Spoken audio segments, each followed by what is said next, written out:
E aí, tudo certo? Aqui quem fala é o Marcos e seja bem-vindo ao episódio 11 do Rádio Game Dev.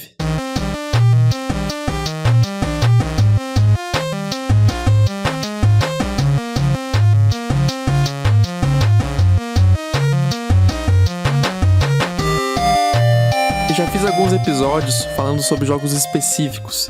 Tem um episódio sobre o Rift Raccoon, que é o meu primeiro jogo da Steam, que eu publiquei na Steam. E tem o episódio sobre o Guardian Bot, que foi o primeiro jogo de plataforma que eu desenvolvi. E seguindo essa linha de falar sobre os jogos que eu desenvolvi, eu vou falar hoje sobre o Ninja Seppuku, que foi o primeiro jogo de plataforma de quebra-cabeça que eu desenvolvi. E aqui eu vou seguir a linha desses outros podcasts também, falando sobre jogos, que o objetivo é falar sobre os meus acertos, sobre os meus erros, como é que eu fiz algumas coisas, o que eu faria diferente, e com isso então te ajudar a aprender sobre esse gênero de jogos, o subgênero de plataforma de quebra-cabeça, e com isso então conseguir desenvolver quebra-cabeças ou quebra-cabeças, com certeza quebra-cabeças, melhores para os seus jogos de quebra-cabeça, quem sabe até não de plataforma, mas jogos de quebra-cabeça que não sejam de plataforma também. E eu vou falar muito aqui sobre level design, porque nesse jogo, Ninja Seppuku, foi o primeiro jogo de plataforma que eu realmente comecei a colocar em prática ideias de level design muito mais concretas. Muitas coisas que eu falei também no episódio do podcast sobre level design, que você pode ouvir também para ver um episódio só sobre level design. Aqui eu vou falar sobre level design, mas não vai ser o foco principal. Quero falar sobre como que eu fiz esse jogo, para que você possa aprender com esse jogo e desenvolver o seu jogo também com essas dicas e erros que eu cometi também.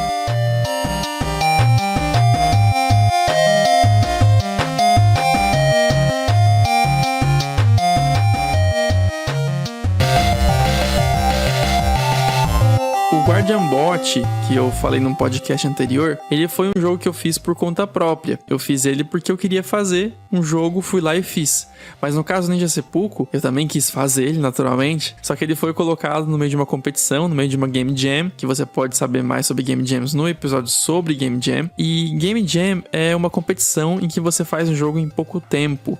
Nesse caso, foi para fazer em 3 dias. Então esse jogo foi feito todinho em 3 dias. Muitos erros que eu cometi com certeza teriam sido resolvidos se eu tivesse mais tempo. Acontece que na velocidade ali, na frenetiquice, né? Na velocidade, acaba que a gente faz um pouco mais rápido e esquece algumas coisas, deixa de lado. Então aqui nesse jogo, a primeira coisa que eu percebo assim de muito ruim e que eu quero já deixar como uma dica central para jogos de plataforma é não fazer um pulo muito na risca. Porque no caso aqui do meu jogo, principalmente por ser uma plataforma de quebra-cabeça, a precisão não é um ponto importante. Então não tinha por que eu fazer pulos tão precisos, pulos tão na risca. Então tem muitas partes do jogo que tu sofre porque tem pulos muito chatos de fazer. E esse não era o objetivo do jogo. Não tinha por que fazer isso no jogo, de dificultar os pulos, sendo que o problema aqui é tu decifrar como completar as fases. Esse é o ponto principal do quebra-cabeça, né? É tu entender, de acordo com o que existe no campo,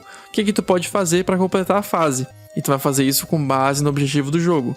Tu vai ver o que tem na fase inteira e decifrar o que eu posso usar aqui e de qual forma eu tenho que usar para conseguir completar essa fase. Então o erro que eu fiz aqui, que é um erro não só para plataforma de quebra-cabeça, mas até para plataforma de precisão, fazer um pulo muito na risca, que tem que ser muito perfeito, é chato, é frustrante. Então é bom deixar um pouquinho de espaço a mais. Então no caso o problema aqui maior foi para subir do chão para uma plataforma que está acima de ti. O problema aqui não é pulo na risca muito em buracos, horizontais, tipo tem uma plataforma de um lado, uma plataforma de outro lado com um buraco no meio. Isso não acontece muito no meu jogo. O que acontece bastante é de tu estar no chão, estar um pouco abaixo e ter um bloquinho acima de ti que tu tem que pular. O pulo ficou muito na risca, então tu tem que achar o timing perfeito, tu tem que pular e quando estiver no topo do pulo certinho, lá no ápice do pulo, no pico, no ponto mais alto do pulo, tem que apertar pro lado, porque se tu apertar pro lado antes disso, tu vai ir pra baixo do bloco.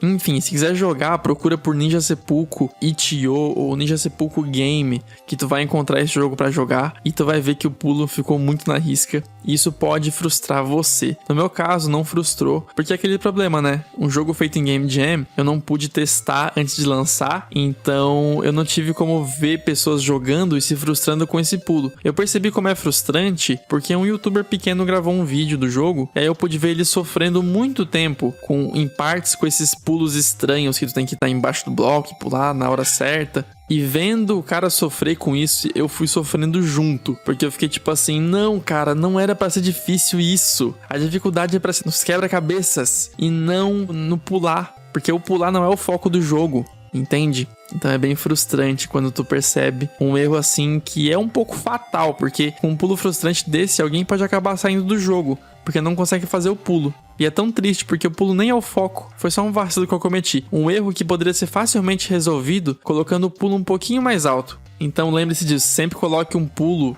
um pouco mais alto do que tem que ser. Para que tu não tenha que pular na risca sobre buracos, ou tenha que pular na risca para atingir plataformas mais altas. Tem que ter um pouquinho de brecha, um pouquinho de espaço pro jogador errar também, né? Não tem que ser perfeito. Então tá. Comecei com o maior erro que eu cometi e eu nem falei ainda sobre o jogo porque, né, eu queria falar sobre isso porque é uma coisa que me deixa muito frustrante. Então, o tema da Game Jam, que foi a competição que esse jogo foi desenvolvido, o tema era Morrer é Bom. Morrer é bom. É um tema muito mórbido. É um tema assim que quando a gente viu a gente pensou, nossa, o que a gente vai fazer aqui, né? E eu lembro que teve um jogo muito criativo em que era um jogo de plataforma de precisão, em que toda vez que tu morria, o teu corpo ficava na posição que tu morreu. Então tu tinha que, por exemplo, pular num buraco, se matar, para que o teu corpo virasse uma plataforma que agora tu possa usar para alcançar o outro lado. Tiveram várias coisas assim, tu podia se matar num lugar qualquer para formar uma plataforma. Esse jogo que eu mais lembro dessa Game Jam. E a forma que eu fiz do morrer é bom é que morrer literalmente faz tu passar de fase. Tu tem que morrer. Assim que tu morrer, tu passa de fase. É um tema muito ruim, né? Só que a gente não fez uma coisa violenta. Não ficou assim com um aspecto de suicídio, sabe? Ficou um aspecto cômico, engraçadinho. Porque quando ele morre, a animação é bem bobinha. Ele faz um sonzinho engraçado quando morre. Então não é como se fosse uma morte assim, sangrenta como a gente imagina, né? Então nesse caso, morrer era o objetivo. Mas aí tu pensa, pode ser fácil então, né? É só achar uma coisa que me mate, um espinho, um buraco, ou no caso bombas também que tem ao longo do jogo, e aí tu vai lá e se joga neles e acaba morrendo. Só que tem um problema, os inimigos desse jogo, em vez de te causar dano, eles te curam. Eu acho muito engraçada essa diferença entre o meu jogo e a maioria dos outros jogos, né? Porque o jogo, o inimigo quer te matar, o inimigo quer te causar dano, só que aqui o inimigo quer te curar. Então tu vê que o causar dano em um jogo não é porque causar dano é sempre ruim. É porque causar dano é ruim pra maioria dos jogos, né? Porque na maioria dos jogos, tu não quer levar dano, tu quer se manter vivo. Então o inimigo, pra te atrapalhar, ele vai te causar dano. Então tu vê que a função do inimigo, a função principal dele não é te causar dano. A função principal do inimigo é te atrapalhar. Porque no caso do meu jogo, causar dano seria bom. Então o inimigo quer me atrapalhar, então ele vai me curar. Então você consegue refletir sobre o inimigo e perceber que a função dele não é necessariamente causar dano, e sim atrapalhar o jogador. No caso do meu jogo, atrapalhar é curar o jogador. Então temos dois tipos de inimigos, que são os curadores, e tem o outro tipo mais forte, que é o ressuscitador. O curador, ou curandeiro, né? Ele te cura de danos básicos, danos simples, que são dados por bombas. Então tu tem fases que tu tem que usar bombas para morrer, e tem fases que tem que usar espinho ou buraco para morrer. No caso das bombas, se tu se explodir em uma bomba, um curandeiro consegue curar o dano que a bomba causou. Porque para morrer por bombas, tem que se jogar em 2 bombas. Então, levou um golpe de bomba, o curandeiro vai te curar, então tu vai ter que levar outro golpe de bomba. Só que tu não vai conseguir se jogar em 2 bombas se tiver algum curandeiro em campo. Porque o curandeiro sempre vai te curar. Então não adianta, tu não vai conseguir passar de fase. Então primeiro tu tem que matar o curandeiro para depois conseguir se matar. É muito bonitinho, né? É muito lindo esse jogo. Eu não consigo falar dele de forma tão séria, porque é um tema muito engraçado. Muito engraçado não, né? Muito esquisito pra um jogo, né? Esse tema tão mórbido. Mas enfim, como eu falei, é uma coisa meio cômica no jogo, né? E tem fases que, pra te evitar o curandeiro, não tem jeito, não tem como matar ele. Então tu tem que se jogar num espinho, que aí o espinho te mata na hora. Então ele não tem como te curar. Só que daí tem o revivedor, o ressuscitador, que ele consegue te reviver assim que tu joga num espinho. Então esse não tem jeito, não tem opção a não ser eliminar todos que estão em campo, porque enquanto eles estiverem vivos, eles vão te curar até mesmo de danos mortais, como espinhos ou buracos.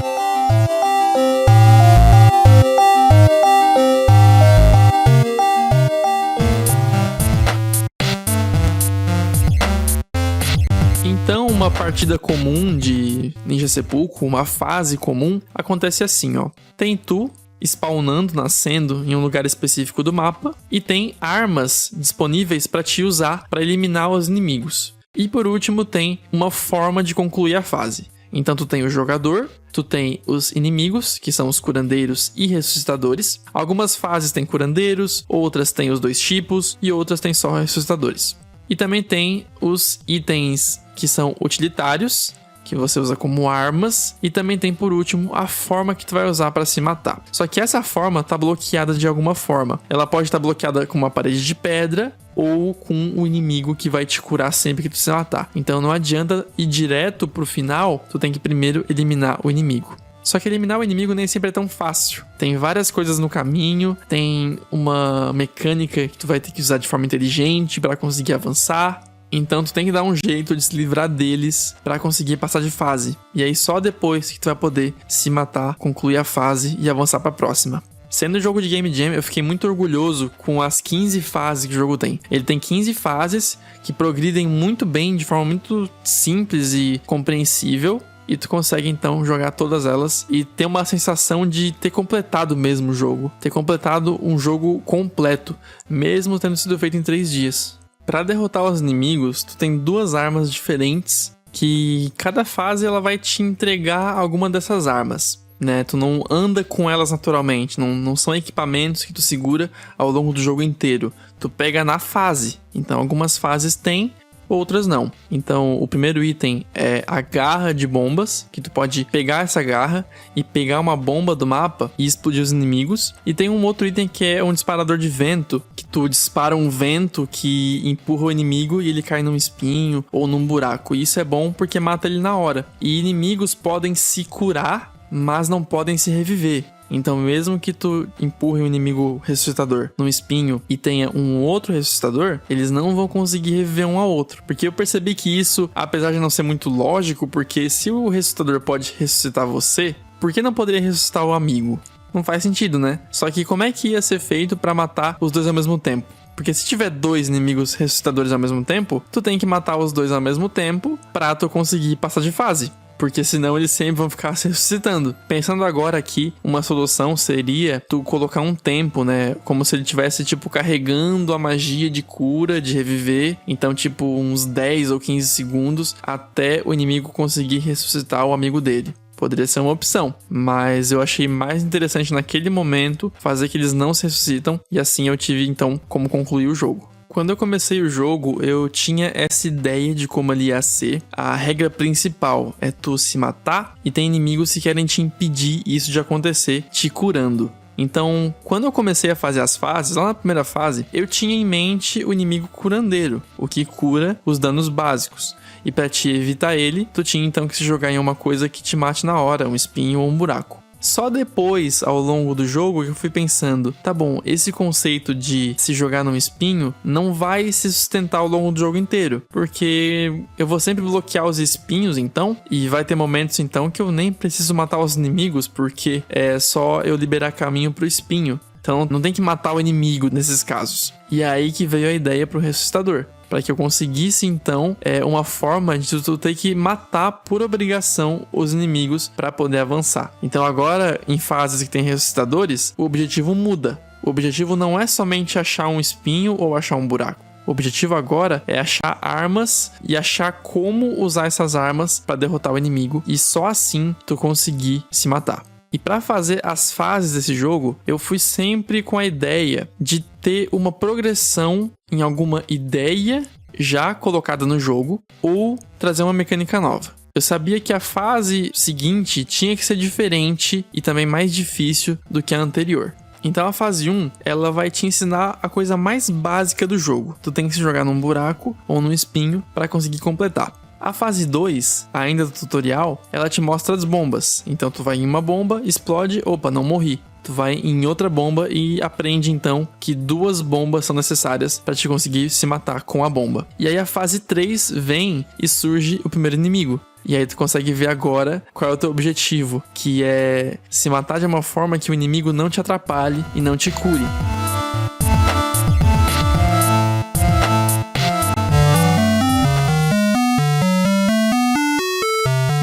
beleza, tendo ensinado isso já do inimigo, que ele te impede de se matar com as bombas, agora a próxima fase vai trazer um desafio, que é não ter espinhos na fase, somente bombas. Como é que tu vai usar as bombas para passar de fase, sendo que tem um inimigo que vai te curar? Então, apresento a garra. Com a garra tu pode pegar a bomba e jogar no inimigo para matar ele e depois poder se matar. Então assim o jogo vai progredindo, sempre trazendo uma coisa por vez, sempre trazendo uma coisinha nova que evolui mecanicamente, pode ser uma coisa nova mesmo, que no caso foi primeiro espinho e buraco, depois um item novo, a bomba, e depois uma coisa nova, o inimigo, e depois um item novo, a garra.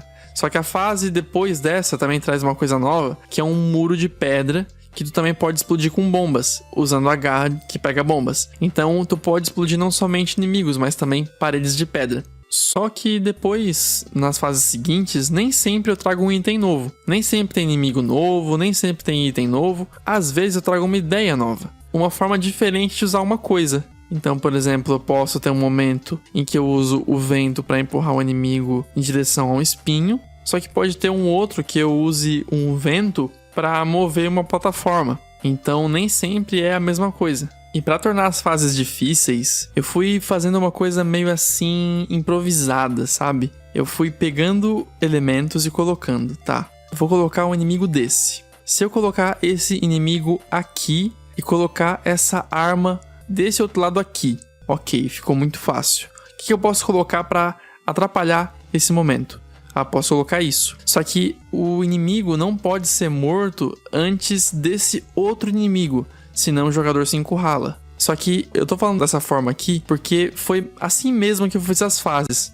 Foi feito de forma assim, colocando elementos e vendo se ficava difícil, se ficava fácil, para que cada fase depois da anterior fosse mais difícil. E a última fase, a fase 15, ela é muito difícil e tem muita tentativa e erro que o jogador tem que fazer para passar de fase. Só que eu mesmo, criando a fase, eu fui testando, tá? O que acontece se eu colocar essa plataforma aqui, essa aqui, esse item aqui, o inimigo aqui, o inimigo aqui. Aí eu fui vendo como que o jogador teria que lidar com o inimigo numa posição, com a arma em outra, e assim então vendo a dificuldade que a fase ia ter. Então, o quebra-cabeça eu consegui fazer de forma improvisada, só que com muito teste aqui mesmo por conta própria. Seria ideal ter teste com outras pessoas também, só que naquele caso de Game Jam só eu tinha como testar. E somente tendo uma ideia, assim, uma ideia de relance, né, de como a fase seria, e improvisando os elementos, claro, já tendo as mecânicas prontas, né, como nem sempre eu criava mecânica nova, às vezes eu tinha que criar fase nova com mecânica que já existe.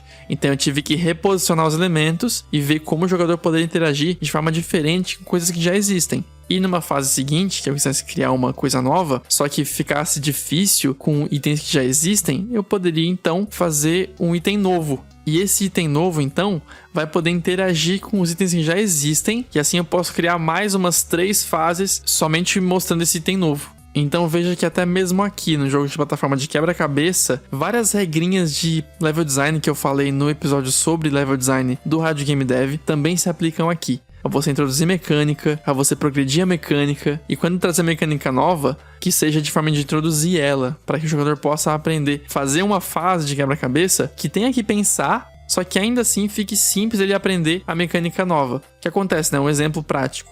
Tem a fase que eu introduzo a plataforma que se movimenta. Para movimentar essa plataforma, tem que disparar um vento nela, uma arma de vento, que pode ser tanto disparado em cima dela, tu pode atirar o projétil e fazer o projétil bater nela, que ela se empurra, ou tu pode atirar o vento estando em cima da plataforma. E dessa forma, ela vai ser empurrada pro lado oposto que tu atira. Então, tu tá em cima, atirou para a esquerda, o vento faz uma pressão que empurra a plataforma para a direita. Isso, então, eu tento ensinar com uma fase que introduz a mecânica. Só que essa fase não é tão fácil, porque tu ainda assim vai ter que usar da lógica, realmente tem um quebra-cabeça ali. Só que a parte quebra-cabeça tá mais dificultada nos elementos que o jogador já conhece, que é o tiro de vento e tem o inimigo ressuscitador no meio da história. Então o quebra-cabeça não tá tanto no item novo, mas sim em usar os itens que tu já conhece com o item novo. Então consegue ser uma fase que introduz um item novo, só que ainda desenvolve os outros itens e ainda tem um quebra-cabeça. Porque o problema de fazer fase de introdução de mecânica é que ela pode ser fácil demais. Você realmente só olha só como isso funciona e pronto, acabou. Não é essa a intenção. Tem que parecer uma fase mesmo, e não um tutorial, ainda mais estando no meio do jogo. As primeiras 3 fases não tem quebra-cabeça, são um puro tutorial. As primeiras 3 fases. Só que nas próximas tem que ter já uma dificuldade para entender, porque o jogo já começou. Não pode ter tutorial o tempo todo.